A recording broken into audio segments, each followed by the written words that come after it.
Les aventures de Gaspard, Joséphine et Yasmine. 4e épisode. Les perrossiels, espèces en voie de réapparition.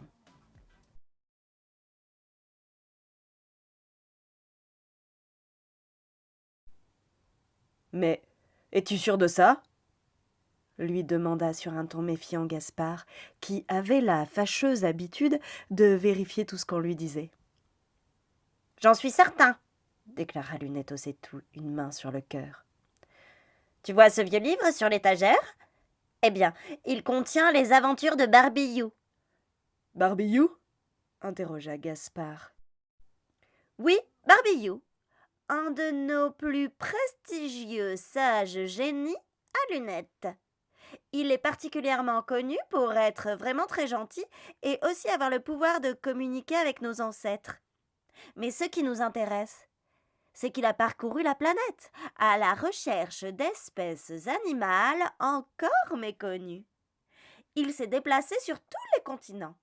Et c'est en Asie, en 1543 précisément, qu'il a découvert les perrossiels. « Tiens, Yasmine, passe-moi le livre » dit-il en le désignant du doigt. Il ouvrit le livre exactement à la page 127, et sa voix se teinta de mystère alors qu'il commença son récit.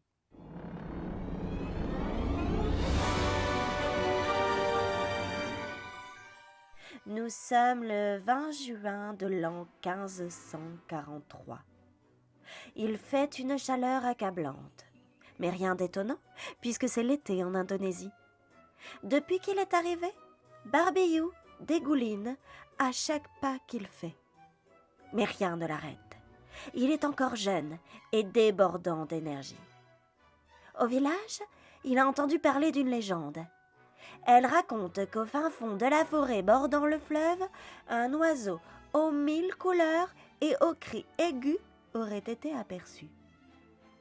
Il n'en fallut pas plus pour égayer la curiosité de notre aventurier. Barbillou se met en route et traverse la ville. Il finit par arriver après avoir franchi le fleuve à la nage, à l'entrée de la forêt. Il a chaud, très chaud.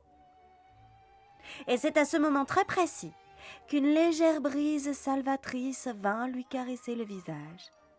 Quel bonheur! Il ferme les yeux et lève la tête vers le ciel, comme pour mieux apprécier la fraîcheur. Après cet instant de sérénité, il rouvre les yeux avec la ferme intention de reprendre sa marche. Quand tout à coup, la vision d'un étrange et majestueux oiseau aux 1000 couleurs l'arrête tout net. Ce n'est pas un mirage, il est bien là, posé, à le regarder, cet oiseau dont il a entendu parler au village. À pas de velours, il décide de s'approcher, doucement, très doucement, pour avoir une vision plus dégagée. Puis il avance, et plus il les voit clairs. Merveille, l'oiseau n'est pas seul. Il est accompagné d'une flopée de petits oiseaux arc-en-ciel.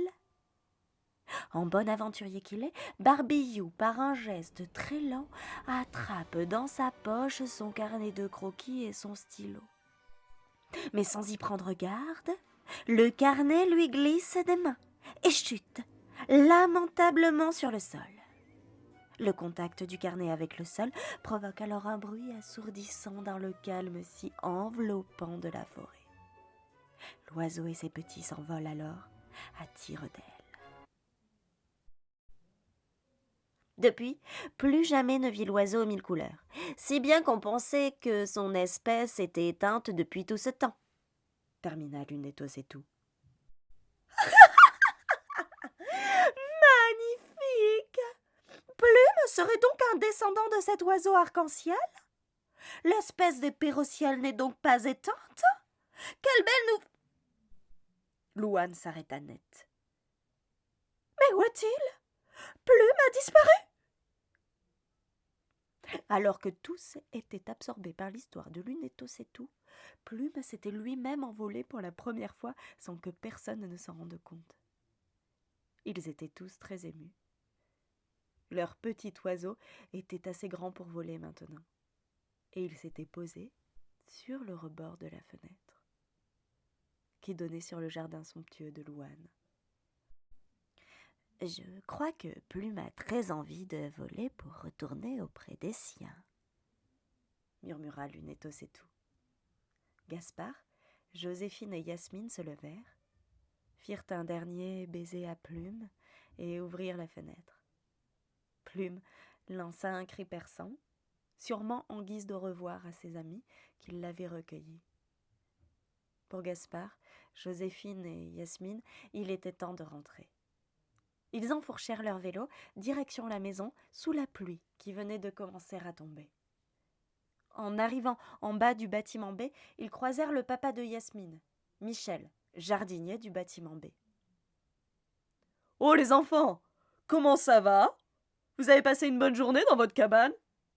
Bah, c'est quoi cette boîte? » Tous les trois se regardèrent en souriant. « Oh, une bien belle et longue histoire à raconter, papa, » lui lança Yasmine. Le soleil apparut. Aussitôt, les nuages gris laissèrent la place à un arc-en-ciel splendide. Et devinez ce que Gaspard, Joséphine et Yasmine entendirent alors qu'ils regardaient le ciel avec tendresse. Un cri perçant, bien sûr.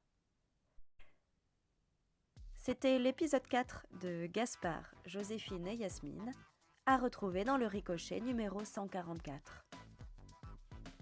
Cet épisode a été produit par la Fédération nationale de l'action catholique des enfants, réalisé par Marie-Julie Suberville, mise en musique par Mathieu Momela et illustré par Léa B. et Wissinart.